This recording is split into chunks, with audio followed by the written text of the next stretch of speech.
What are you telling me that can help my own life? And in some way that comes down to a kind of a beautiful axiom about living, which is, what exactly are you doing on the planet? What are you doing for other people?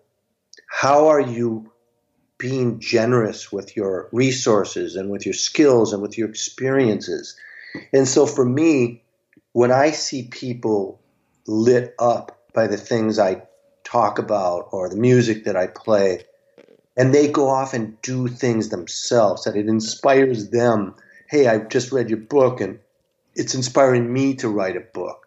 That to me gives me goosebumps. That's the most beautiful thing, where this flame, it's a beautiful thing about a flame. It can't, you can extinguish it, but it also can be infinitely renewable by lighting up other people.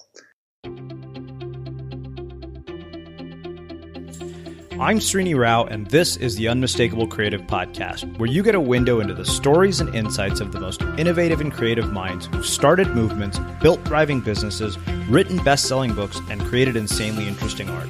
For more, check out our 500-episode archive at unmistakablecreative.com. Peter, welcome to the Unmistakable Creative. Thanks so much for taking the time to join us. Thanks, Srini. My pleasure. Yeah, it is really cool to have you here. I came across your book by way of your publicist who, when she told me about it, when I got the pitch, I thought, yeah, this is really interesting because you literally became a rock star who ended up becoming sort of an expert in creativity, which is very cool.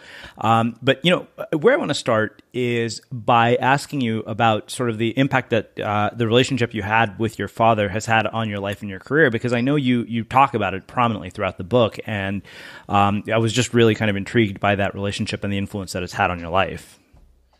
Well, yeah, I'm glad you picked up on that. And this is something that my wife and I have recently been talking about. So how my thinking about this has changed a little bit in the last few days. So my wife believes that because my dad died when he was really young, and I was really young when he died. I was 23. He got stage 4 cancer when I was maybe, I think, like 18 or 17. My life had just changed. So he said, you have this hagiographic perspective about your dad. I've never heard you say anything wrong about him. Mm-hmm. And he was there for you. He was this cool, likable guy, which he was. I felt totally supported. And then I think a few days ago, I got this bunch of memorabilia from my mom. She's cleaning out her house. She's 84 or something in Minneapolis. And I get my report cards from 8th grade. And I was shocked. I literally had like a pain in my stomach for this 8th grade kid. My grades were so abysmal. I'm not kidding. It was like I was embarrassed to show it to my wife. I had 3 D minuses, a B in gym, and a C minus in English. And I thought to myself, where were my parents? What were they thinking?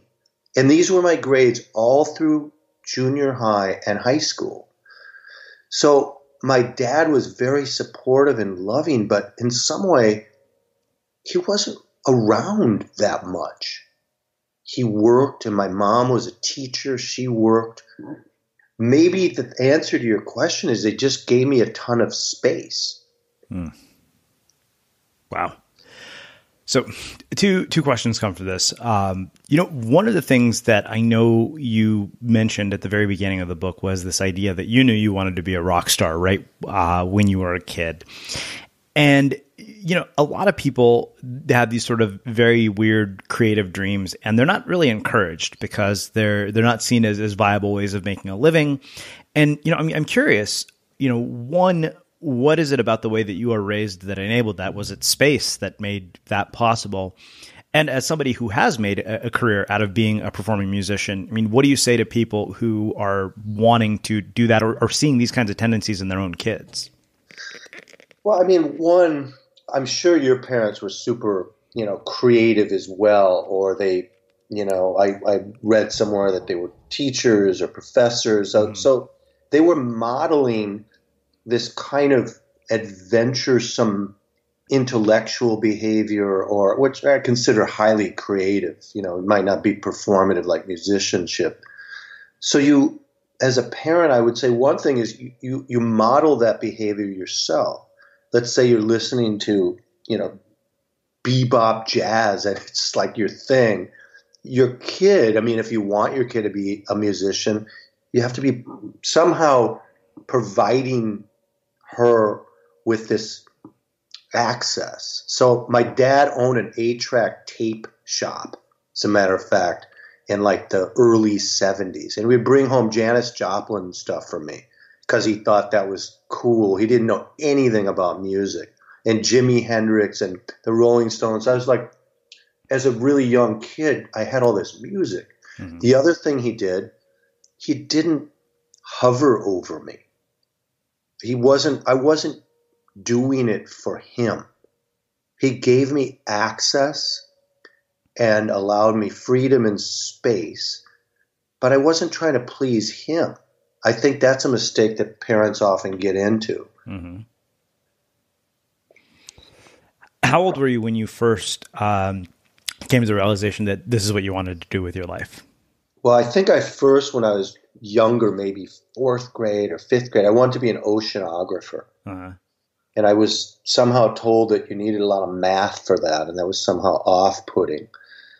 And then my cousin Doug had this electric guitar that I sort of spied, and those were the days, and it was like the early 70s, where electric guitars were somewhat a little subversive. I mean, you didn't see them everywhere. They weren't selling Burger King hamburgers. It wasn't everywhere.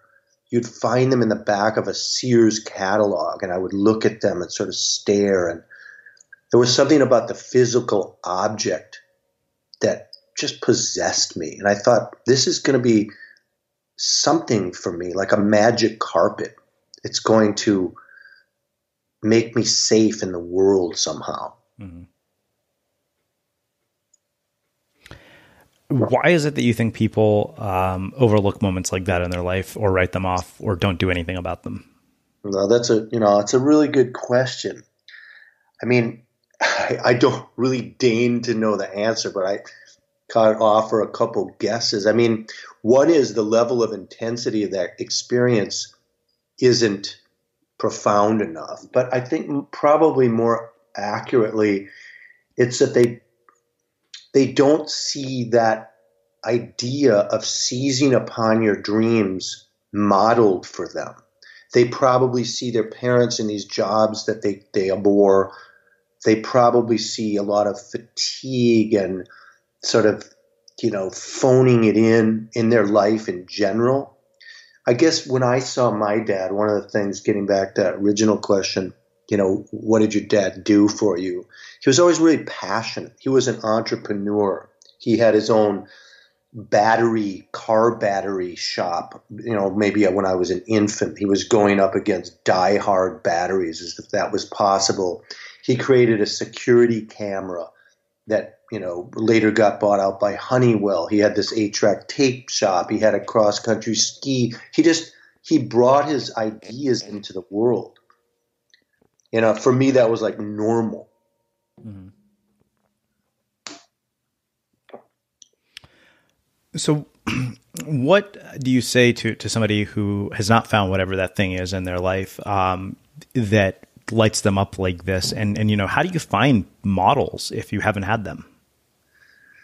I don't want to start quoting from my book or anything, but in my own life, it's not like I've been in this feckin' creative mood in an uninterrupted way either. I mean, I think I spend most of my time in a very anxious and uncreative mode, to be frank. And they're always punctuated by these very fertile interruptions. And one of the things that I do is, I set up these little traps for myself. And I say, all right, for 5 minutes, sit in a chair and just write about things that you wish you could do. And I don't care how absurd they are, how outrageous.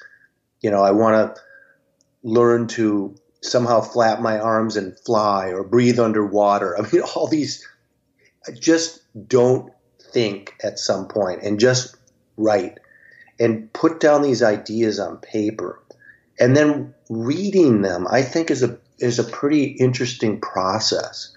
You start to learn about yourself. And if you do it in such a way that you're not thinking or analytical or self-editing, and you just spew these things onto the page, it's almost like a written statement directly from your id. I think there's a lot to learn there. People are afraid, in my opinion, not necessarily to pursue their dreams, that's for sure, but even to touch base, to have some, mental awareness of what they possibly could be, if that makes any sense. Oh, yes. Yeah, that makes complete sense. Well, I actually want to start getting into the book and really kind of this idea of bringing ideas into the world, which seems to be really core to sort of the theme of your work. But I want to ask you more about the music background because having been a musician, having been accepted to the USC School of Music and not going, I know what goes into life as a professional musician. It's not an easy path. So I'm curious about a couple of things. One, how do you manage your psychology when you're navigating such an uncertain path? What did doing it teach you about persistence and grit? And what did it teach you about practice, daily habits, and how that impacts performance? Which I realize are like 3 questions in one. Yeah, and I might have an answer that's a little bit different. I mean, what instrument did you play? I played the tuba, which is not very versatile. Cool. That's a really interesting and cool instrument. Man, tuba players are so in demand, by the way, the people that can really play. As you say, not many people do it, but they're definitely in demand. For me, there was always a structure, but it was a strange structure. And so much of this I did on my own. So the band that I had in 6th grade, there weren't adults trying to administer the band. Nobody had a hand in it except, us kids, and I was sort of the leader of the band. For example, what I'm talking about is that I would imagine playing a new song and bringing it to the band. This is when I was 12, and I didn't really understand exactly what kind of song I would write. I would be listening to, some blues record that my uncle had given me, or again, I had a lot of people modeling this behavior for me. I liked the Animals, the band from England with Eric Burdon as the lead singer. So I wanted to write something that sounded like the Animals to play for some kids. And that would be my thought. I need something to fill this structure. And the structure was self-imposed. It was by next Wednesday, I'd like to have this thing ready for our band practice in the garage. And that would allow me, though it was kind of a ad hoc structure, it was a very real structure. I see this thing coming into place. I kind of can sort of almost hear it in my mind, at least the vague contours of the music, of the song, maybe what I wanted to feel like, bluesy and something like English blues bands. And I need to have it done by Wednesday's band practice. It's almost everything you need. You have a vision of what it could be, which is very fuzzy and ephemeral.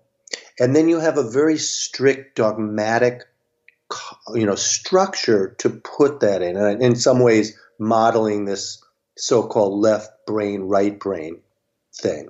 And I think those are the little things that I've always done for myself all along.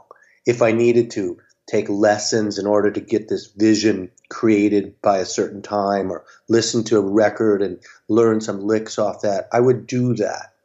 But whether the structures are self-imposed, as they often were in my case, or if there's a school system that you're working within, you always need to have 2. You have the vision of how it looks in success, which compels you and gives you resilience against the potential drudgery and the pain of failure and all that other negative stuff. It fuels your ambition. And then you have to have this really clear structure, very specific. Oh, I need this in this key, by Wednesday, there's going to be this band practice, or however, your dream is going to manifest itself. Wow. So walk me through the journey from being a musician to the big Muse to writing this book, and then we'll start getting into the principles in the book and how we use the ideas in the book to bring stuff to life. Yeah, and I'm asked this question a lot, so I'm thinking about it. How did you go from rock musician to whatever I am now? I don't even know what to call it. I go around and speak at different companies. I go to different schools, and I wrote this book. Part of it was the kind of the waning of the music industry, and the music industry it's changed. I mean, it's completely. There obviously are people making a lot of money from music, Kanye and all sorts of you're hearing all these Jay-Z, and people are still doing it, but it's changed so much. And for those that don't know, it's like how to buckle your seatbelt, and they tell you when you're getting on an airplane. Most people do, but you can listen to any song you want for free at any time. Mm-hmm. Go to YouTube and call up almost any song that's ever been written. And that in itself changed sort of certainly the monetary aspects, the remunerative aspect of how do I make a living through music when the whole industry is shifting. But even worse for me, and even more compelling, was that I found people. Well, I asked people, when's the last time you listened to a full album of music to the exclusion of all else? I don't mean on vinyl or any particular delivery system, but when did you sit and listen to a full record? I can't remember. Exactly. And you're a person who's, like myself, I don't do it very often either. Uh-huh. Now there are so many things, vying for our attention. They're all out there. In music, it takes time. It literally exists in time. You can't get around it. It takes a long time. We're so now, used to things that are 30 seconds or a minute and 30 seconds. Even this podcast is sort of an outlier for certain kinds of people that can go 45 minutes or an hour into something. But music, people started not even, forget that they're not buying it. That was one problem. But this to me was even more substantial because it affected the way I felt in the world. That part of the reason I make music or do anything is I want to feel valued. And that's a problem with my family order. I was the third out of four. And the rest of them were making so much noise and getting attention. I felt that unless I did something amazing, nobody would love me. It comes down to being loved in the world. It's very compelling, by the way. How we get our love and therefore our safety in the world is so determinative of how we act in the world. So I thought, well, what else can I do? And I was also doing a lot of film and TV scoring. I did a show called Bones for 3 or 4 years, all the music, a show called Judging Amy. And that was killing me because I like to talk, as you can see. And I'm in a room for 10 hours by myself a day or more. That was hard too. I wasn't feel I was getting the love and value. So I started to think, what do I know? What is the essence of what I know?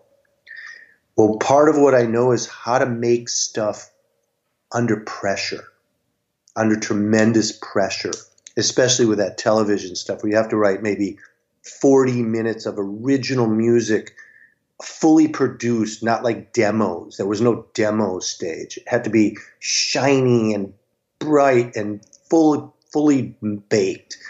How do you do that music in 3 days? There wasn't even mathematically enough time to get it done.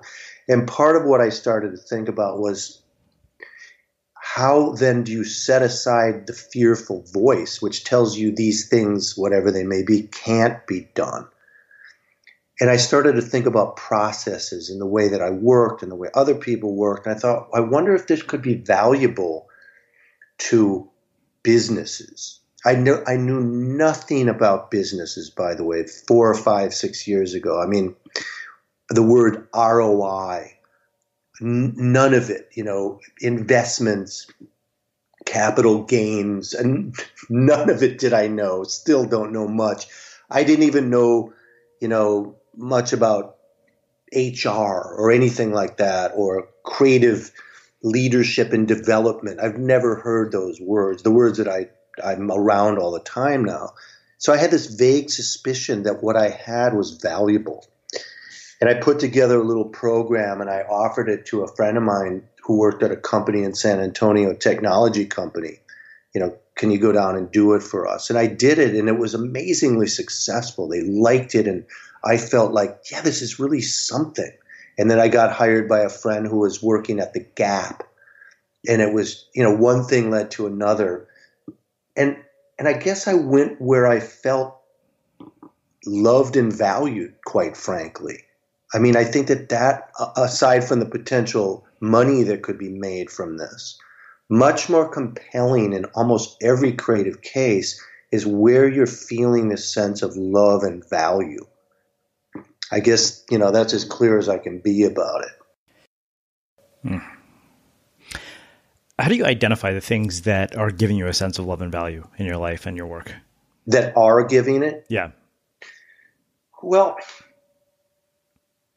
I think part of it comes down to, especially nowadays, people want things, it seems, maybe they always did, that are, how does this help me? How does this podcast help me, for example? There's a question, what are you telling me that can help my own life? And in some way that comes down to a kind of a beautiful axiom about living, which is, what exactly are you doing on the planet? What are you doing for other people? How are you being generous with your resources and with your skills and with your experiences? And so for me, when I see people lit up by the things I talk about or the music that I play, and they go off and do things themselves, that it inspires them. Hey, I just read your book and it's inspiring me to write a book. That to me gives me goosebumps. That's the most beautiful thing, where this flame, it's a beautiful thing about a flame. It can't, you can extinguish it, but it also can be infinitely renewable by lighting up other people. And that, in some ways, when I feel like I'm giving something that helps somebody grow, that's the best feeling. That's the best way I know I'm on the right path, I guess. So I don't know about you, but vacuuming is not one of those things that I ever look forward to doing. But as you know, your environment has a huge impact on your creativity. So I still like it to be clean wherever I'm living and working. But now it doesn't have to be something that you deal with. If you're like me and you grew up in the 80s, you probably fantasized about the day when cleaning your house would be like it was for the Jetsons, meaning you don't have to lift a finger. Well, the good news is that we're already kind of living in that future. And the easiest way to make sure your floors are clean every day is with the iRobot Roomba Robot Vacuum. It cleans up after itself. The Clean Base automatic dirt disposal takes convenience to a new level, automatically empties its own bin into an allergen lock bag that holds 60 days of debris and traps 99% of pollen, mold, and dust mites, so you can forget about vacuuming for months at a time. Let the Roomba clean for you instead. It learns your home, finds dirt, and empties itself on its own. It's got powerful cleaning performance made effortless. Remember, if it's not from iRobot, it's not a Roomba. To learn more, go to irobot.com/unmistakable. Well, let's do this. Let's shift gears a little bit and let's start talking about the ideas in the book, because, the book is titled Let Me Out, which is really all about bringing ideas out into the world. So I'd love for you to walk us through, what you call these brain bottle openers and how we get ideas out into the world. What is it that prevents ideas from getting out into the world? Where do people get stuck, and how do they overcome those creative blocks? Yeah, I'll just dig right into some of the meat of the book. I think I talked for a minute about these kind of voices in our heads that tell us, Peter, which is it told me, you're never going to be able to write a book. As I said, I never went to school beyond high school. and my grades were, as I discovered, abysmal. The voice in your head is protecting you at all times from failure, and it's not removable. In my book, I just want to mention, I never purport like some sort of new age, whatever. I'm going to change the way you are. I'm going to be the most anxious person in the world, which I am, and have all these fearful thoughts for the rest of my life. That's never going to change. What I'm sort of saying is, let's identify this fearful voice, which I'll explain in a second, and let's create some methods to push it aside for a minute. So the way that it really happened one day, I sort of thought about this voice, and I gave it a name, and just the name popped out, Marv. It just seemed like a very non-aggressive, not a scary voice. And then I drew a picture. I do some art. So I did like a cartoon of this very milquetoasty, bald-headed guy. Kind of looks, like me from silhouette. He doesn't have any talons or fangs. And what is it? Well, MARV is an acronym for Majorly Afraid of Revealing Vulnerability, which I came up with later. About 2 months later, I'm like, damn, now I got it. I put the whole thing together. And a lot of people are trying to eradicate this voice, this negative internal voice. It can't be eradicated, and you never want it to be eradicated. It's sort of your safety system. Marv it's a metaphor for some energy in your amygdala, the limbic brain, which is the emotional brain and responds to threats. So if there is a rabid dog about to pounce on you, it's this amygdala, it's this Marv that's now taking action, and he's pulling the lever of adrenaline and making you run or take a bottle and smack him over the head, or however you can save yourself. It's incredibly important. The problem is that we've evolved as humans and created these safer and safer societies for most of us, thank God. We don't usually encounter these mortal threats. But Marv intuits somebody not liking our book or our record album as a mortal threat. So he's very cautious about this. And his kind of logic, if I can put it in those terms, if I come on your show, on your podcast, and I sound like an idiot and I fail, Marv has actually, by the way, said to me about 4 a.m, you better be up for this guy. This Sweeney's a pretty sharp dude, and you better be up. But Peter, you could get on there and sound like an idiot. You could fail, possibly. And if you fail, you will be ashamed. This is how Marv's process works. And what happens to shameful people in the world? Logically, they're abandoned. Everyone shuns a horrible, shameful person. And then he goes the final step. What happens to the abandoned? It gets a scary music underscores here. Some music I would have used for Bones. He reminds us, that Marv voice in our amygdala, that when we were infants, and he does this all on a subconscious level, if we were abandoned, we literally would have died. So the fear that people have about moving ahead in their life, about being creative, about reinventing themselves, about having even difficult conversations, is really a fear of their own mortality. It's heavy, it's deep, it's serious. It's not something you can just brush aside and laugh off. The technique that I found that works to get Marv to sort of take a break is simply to start the first steps of that which you are fearful of. So, for example, I wanted to fly an airplane all my life. It's something I always wanted to do. And I was afraid of crashing and dying, and especially as a father, and I have 4 kids, and they're going to say my father was an idiot and he died in a plane. So I never did it. Then I thought, I'm going to test my book. I'm going to literally use the tenets in the book and see what I can do. The first step that I took was walking to my chair, which sits in front of my computer, with intention. That's all I did. And once I walked to my chair with intention, the Marv voice didn't even know really what was happening.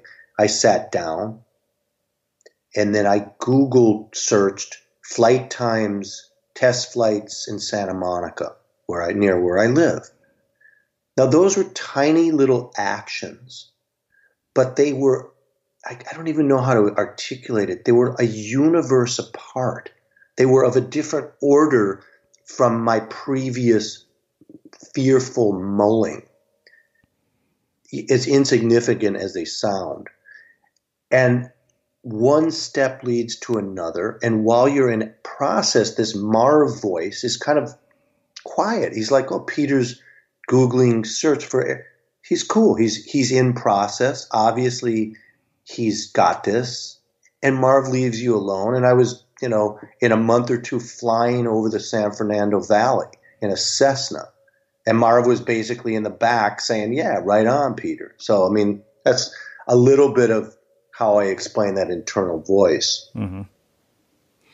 So outside of the voice, what about taking ideas and bringing them to life sort of logically? That's, sort of the first step. But what else goes into this? Like, what are the other things that we could be doing to bring ideas to life that are sort of sitting and brewing in our heads?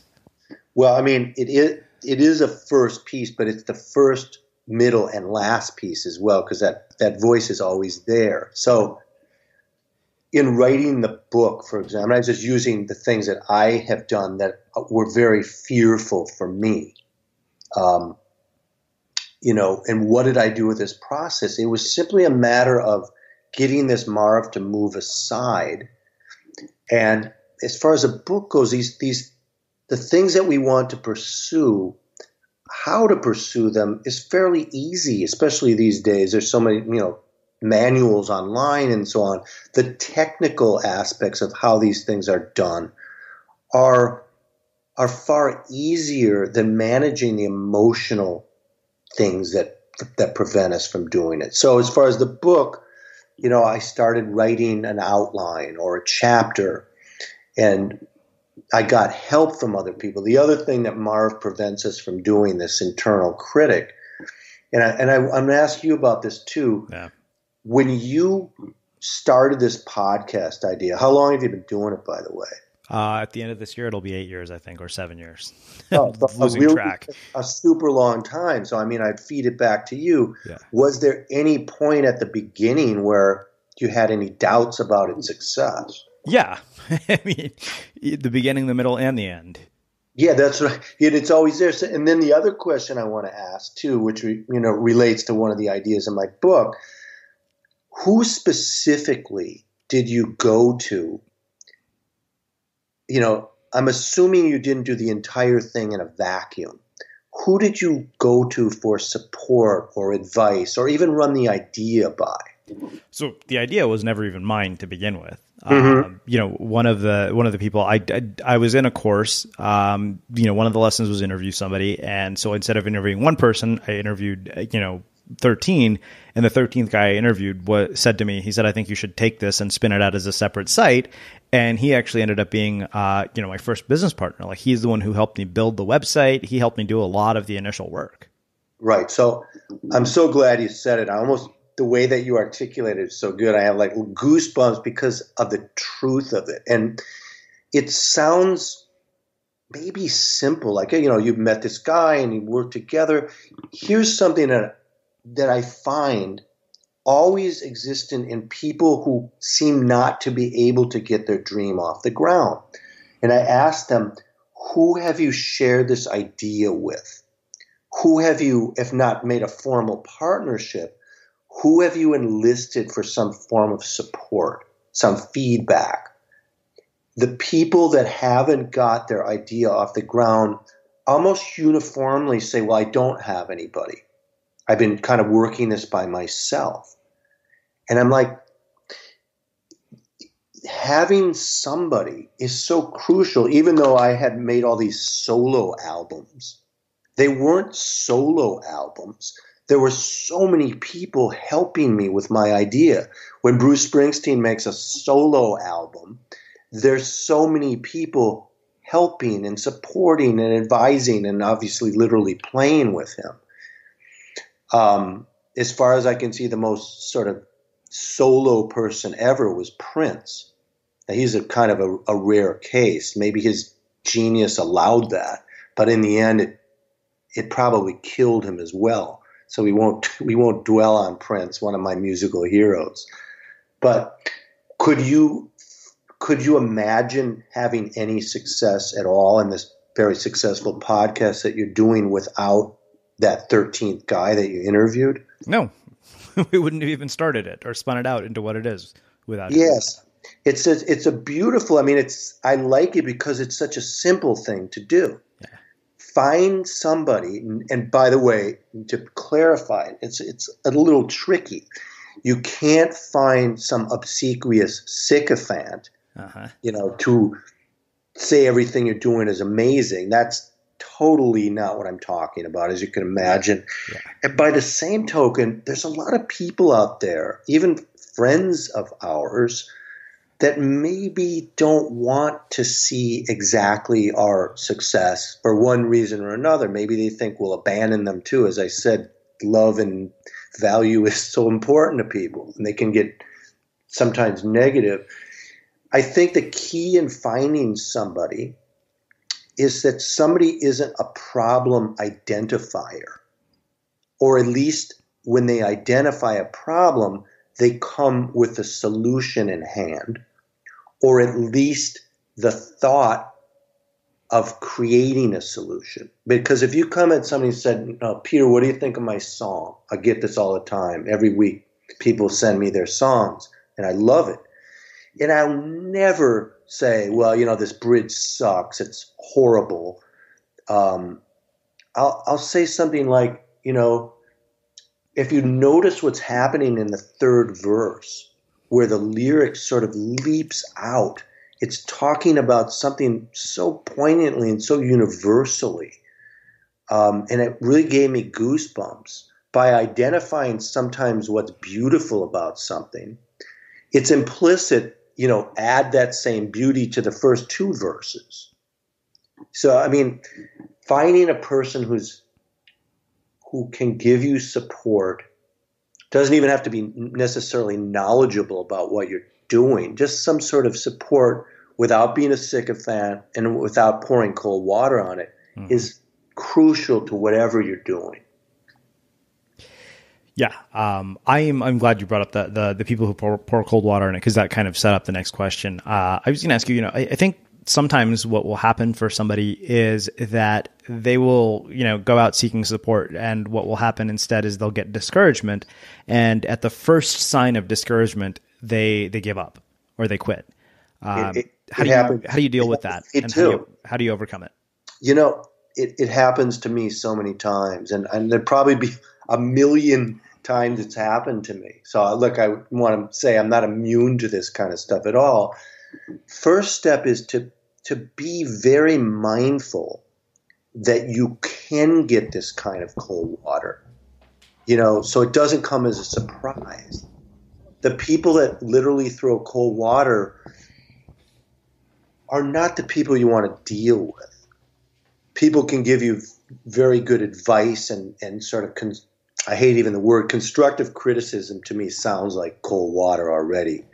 They can give you guidance that may require you to do much more work. So don't interpret that as cold water. The timing of when you bring an idea to a person is crucial too. And I don't have exact measurements, of course, on when. If you bring something that's just like lace, like the flimsiest gossamer idea, it can be blown away in a second.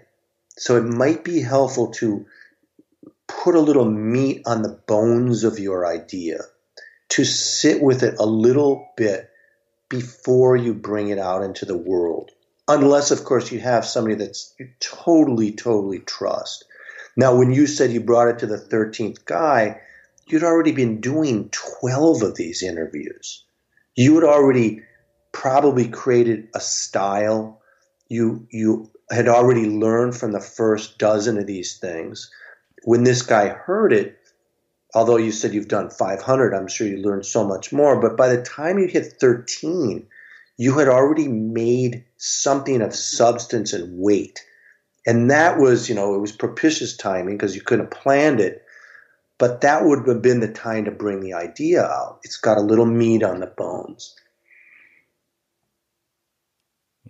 Wow.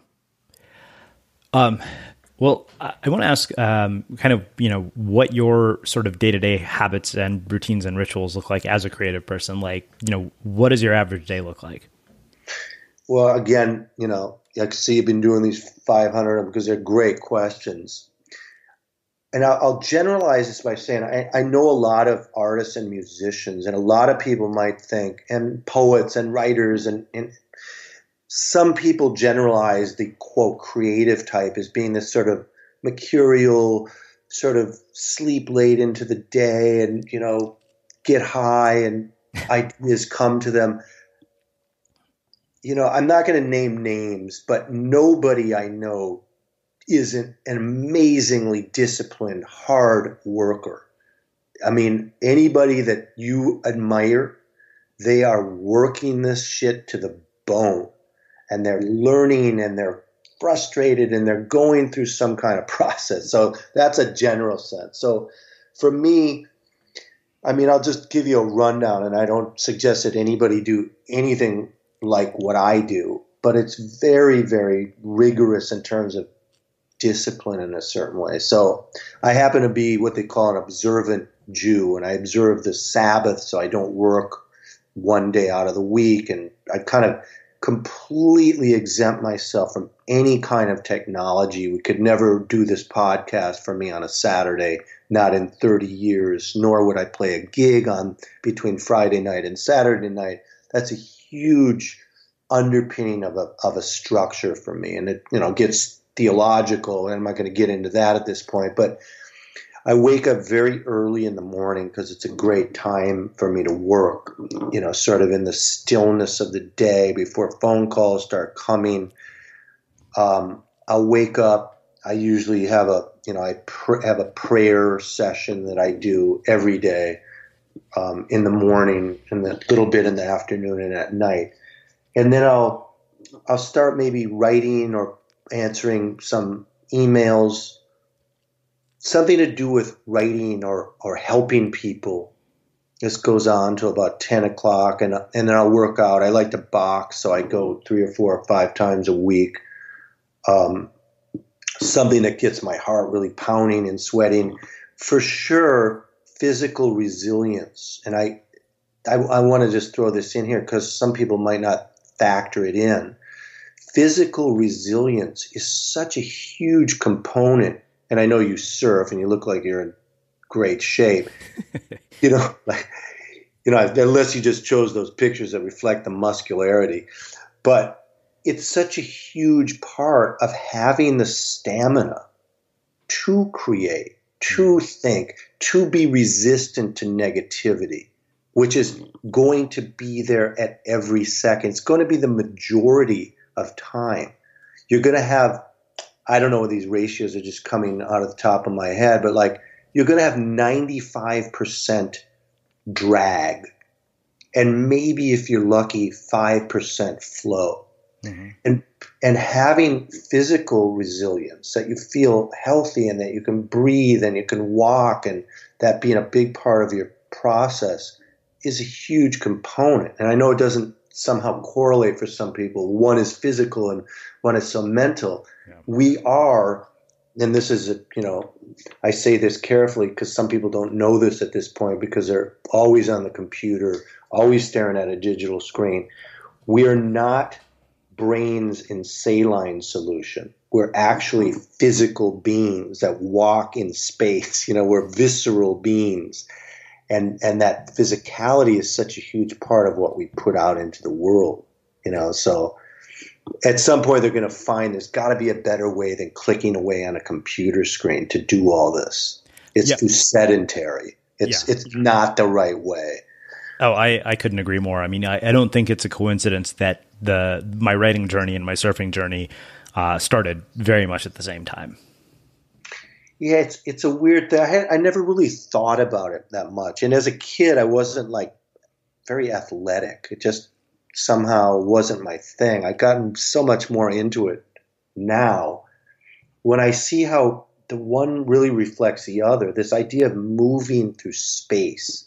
My wife is a dancer. She's always talking to me about it. She says, by the way, you are the worst dancer in the world. You're like embarrassing, like at a bar mitzvah or at, I don't think we ever go to a club and dance or a wedding. But she said it's weird. When you're on stage, you move with your guitar entirely differently.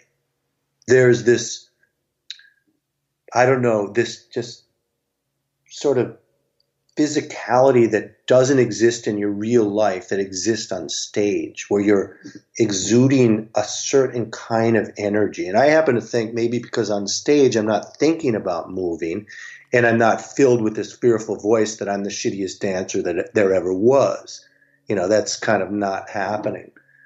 But it is to this idea of the physical and the emotional, the mental, all kind of being apart.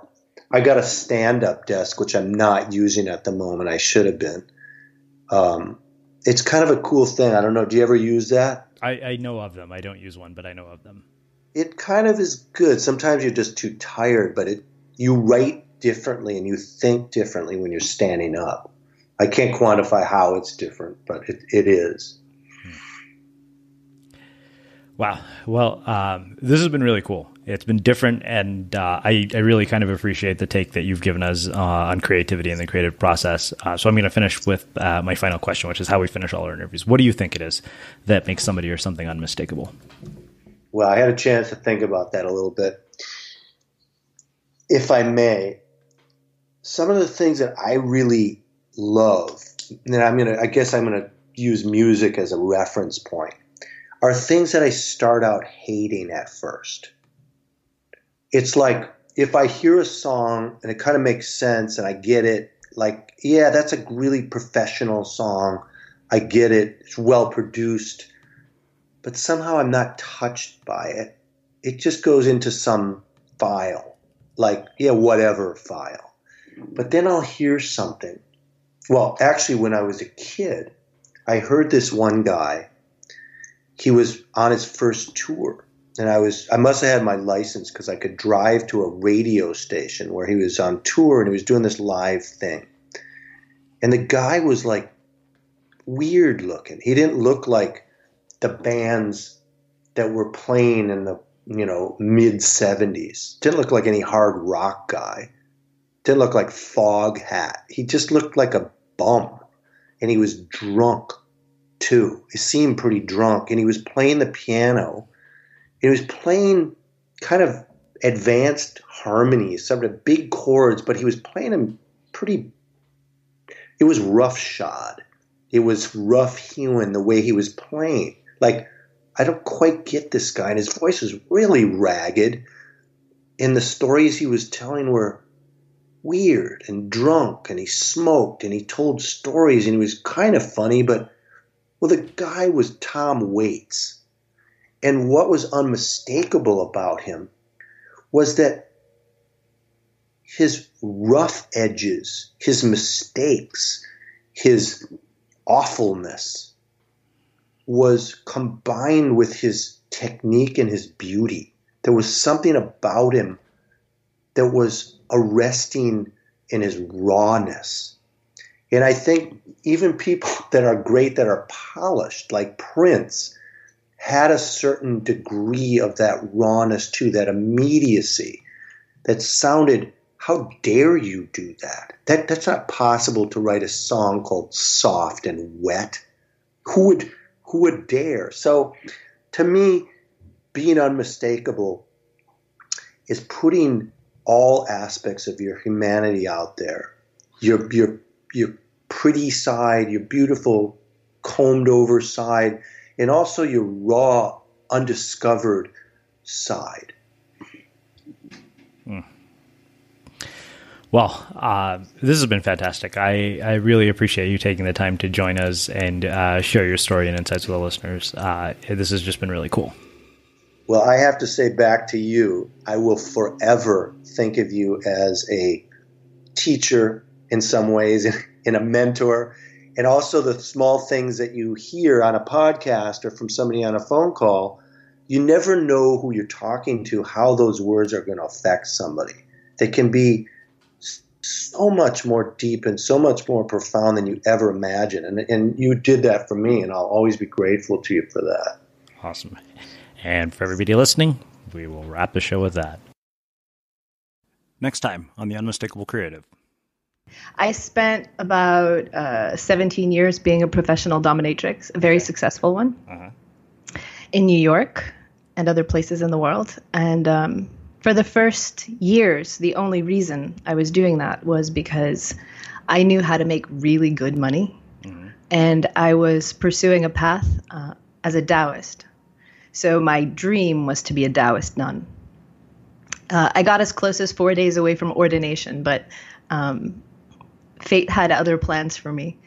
What I noticed over the years was that what I was learning about Taoist martial arts, Taoist healing, energetic practices, how to read a body, how to see when somebody is collapsing in on themselves or ready to attack, or energetically, behaviorally doing something that reflects what they're at, and how the human body communicates with other human bodies in that sphere.